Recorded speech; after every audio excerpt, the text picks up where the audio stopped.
The gavel fell with the sound of breaking bones. Sold to the gentleman in the back for 15 cents. Clara's hands trembled against the rough rope binding her wrists, but her eyes stayed fixed on the horizon beyond the auction block.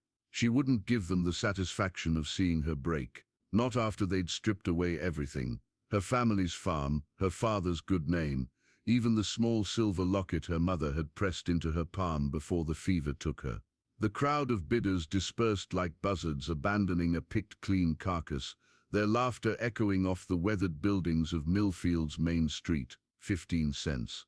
That's what 22 years of life was worth to these people. Less than the cost of a decent meal. Come on then, girl. The auctioneer's assistant yanked her forward, his grip leaving fresh bruises on her already raw wrists. Your new owner's waiting. Clara stumbled down the wooden steps, dirt staining her torn dress, the same blue cotton she'd worn to church just 3 months ago, back when she'd had a church to attend and a reputation worth protecting. Now the fabric hung in tatters, evidence of the long journey from her family's foreclosed farm to this god-forsaken trading post. She expected to see another leering face, another man who'd bought her for reasons that made her stomach churn. Instead, she found herself looking up at someone unexpected, tall, weathered, with silver threading through dark hair beneath a worn hat. His eyes weren't filled with the cruel hunger she'd learned to recognize. They held something else entirely, something that looked almost like regret.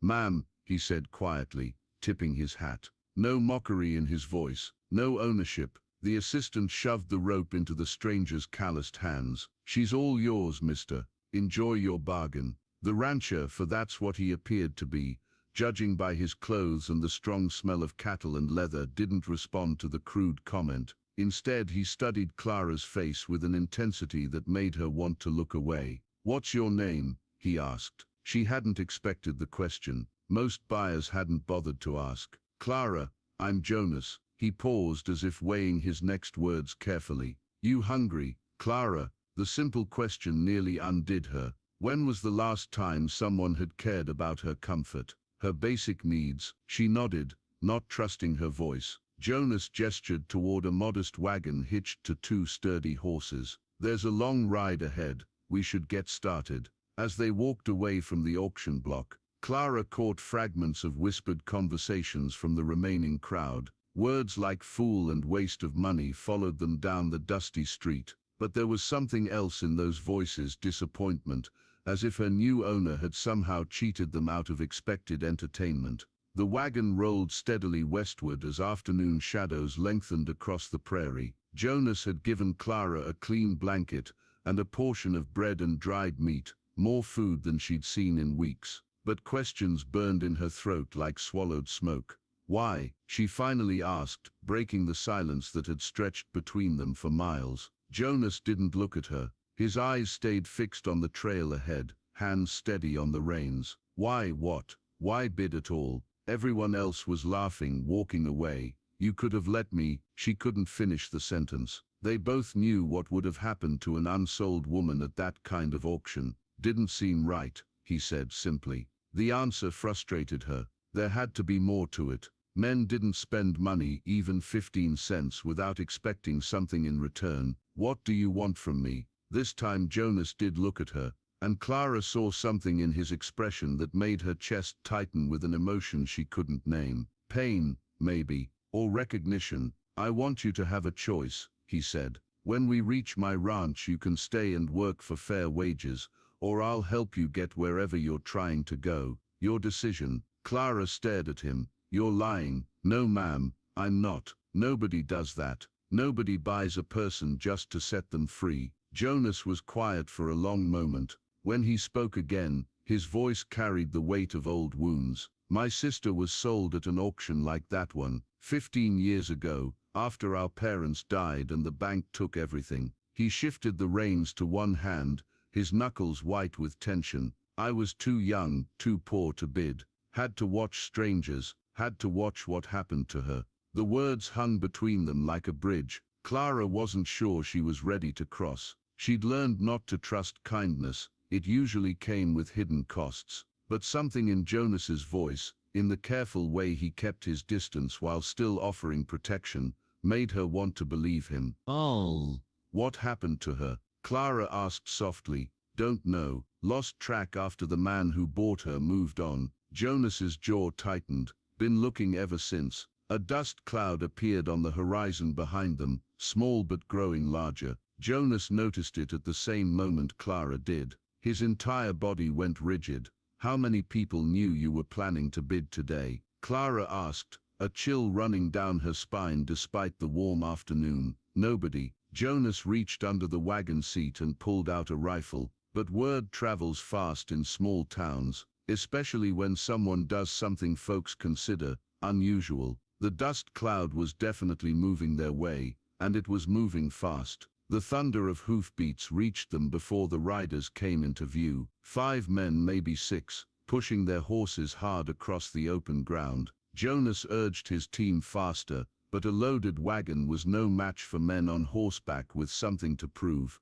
Get down in the bed, Jonas ordered, his voice sharp with urgency. Cover yourself with that blanket. What's happening? Nothing good. He checked his rifle, then reached into his jacket and pulled out a pistol, which he pressed into Clara's hands. You know how to use this? She nodded. Her father had taught her to shoot, back when they'd had livestock to protect from predators. Though she'd never imagined the predators would turn out to be men. The riders caught up just as Jonas was pulling the wagon toward a cluster of rocks that would provide some cover. Clara recognized some of the faces, men who'd been at the auction, men who'd laughed when her price dropped lower and lower. Their leader was Tom Brennan, a local rancher with a reputation for taking what he wanted and dealing with consequences later. Afternoon, Jonas, Brennan called out, reining his horse to a stop 20 feet away. His men spread out in a loose semicircle, hands resting casually on their weapons. Heard you made an interesting purchase today. Legal purchase, Jonas replied evenly.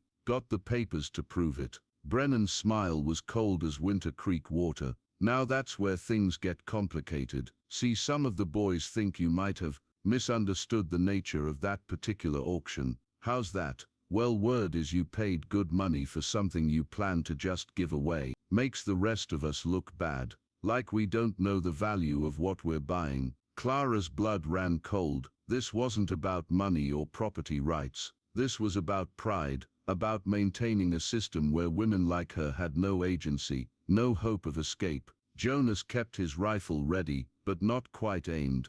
What I do with my property is my business. See, that's where you're wrong. Brennan dismounted slowly, deliberately. What you do affects all of us, sets a bad precedent. Other women might start getting ideas above their station, and we can't have that, one of the other men added with a harsh laugh. Jonas's voice dropped to barely above a whisper. Ride away, Tom, this doesn't concern you. Oh, but it does. Brennan took a step closer. You see, I had my eye on that particular item. Figured I'd pick her up cheap after everyone else lost interest. But then you had to go and play the hero. Clara felt the weight of the pistol in her hands. 6 shots, 6 men. The math wasn't in their favor, even if Jonas was as good with that rifle as he appeared to be. Last chance, Brennan said, his hand moving to his gun. Hand her over, and we'll call it even. Keep her and, he shrugged. Well, dead men don't need ranch hands anyway.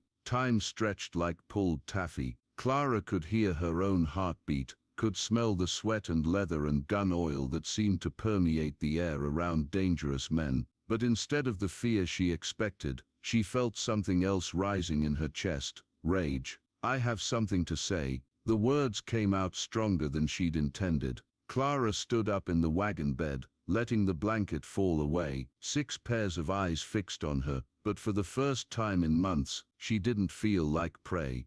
You want to know what I'm worth? She held up the pistol, not quite pointing it at anyone but making sure they all saw it. More than 15 cents, more than whatever you planned to pay. Brennan laughed, but it sounded forced. Little wildcat's got some fight in her. I like that. You're not listening. Clara's voice cut through his amusement. I said I have something to say. She reached into her torn dress and pulled out the small silver locket, the only thing of value she had left in the world. It caught the afternoon sunlight, throwing tiny rainbows across the rocks. My mother gave me this before she died, told me it would protect me. She looked directly at Jonas. I thought she was being sentimental, but I think I understand now. Jonas met her eyes, and she saw something pass between them. Not ownership, not transaction, but recognition. One human being acknowledging another's right to exist, to choose, to matter.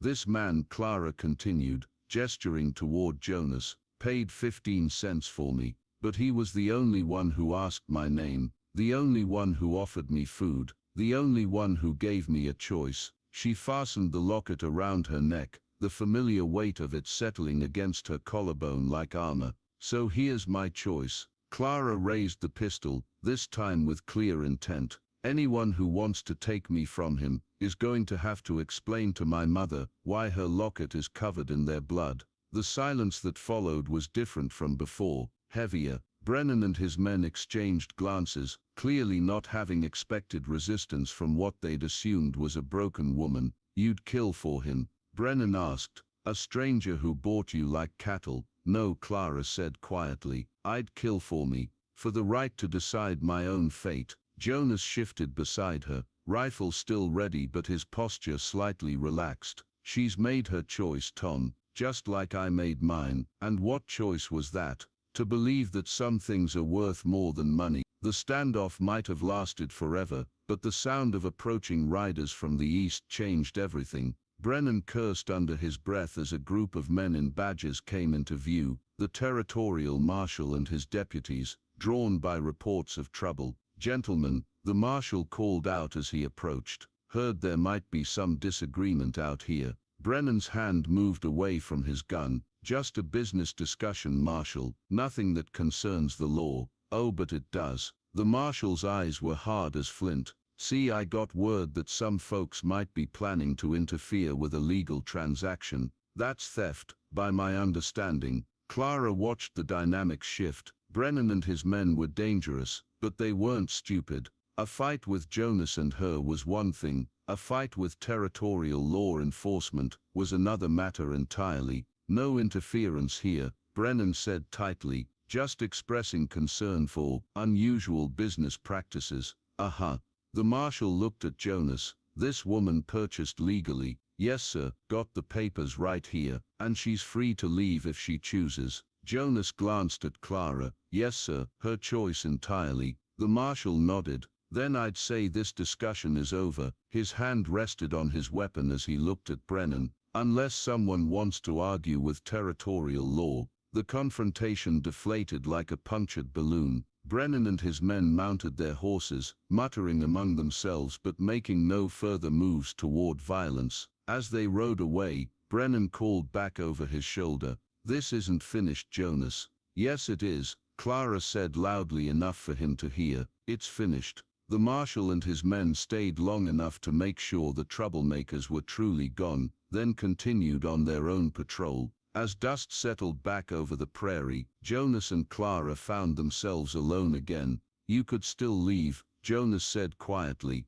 Marshall made that clear enough. Clara looked at the locket in her palm, then at the man who'd given her the chance to choose her own path. I could, but I think I'd like to see this ranch you mentioned, see what fair wages look like. Jonas smiled, the first real smile she'd seen from him. It's not much, small operation, but the work's honest, and the food's decent. Sounds like paradise compared to where I've been. As they resumed their journey westward, Clara felt something she hadn't experienced in months, hope. Not the desperate, grasping kind that led to disappointment, but the steady, sustainable kind that came from knowing she had allies in the world. Years later, when Clara ran her own small farm with Jonas as her partner, in business and in life, she would remember that afternoon on the prairie. How the weight of her mother's locket had felt like armor, how the choice to fight for her own dignity had changed everything.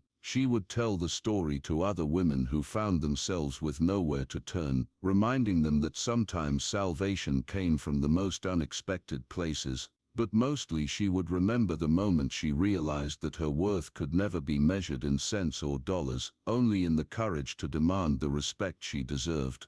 The sun set behind them as their wagon rolled toward home. painting the sky in shades of gold and crimson, the colors of new beginnings.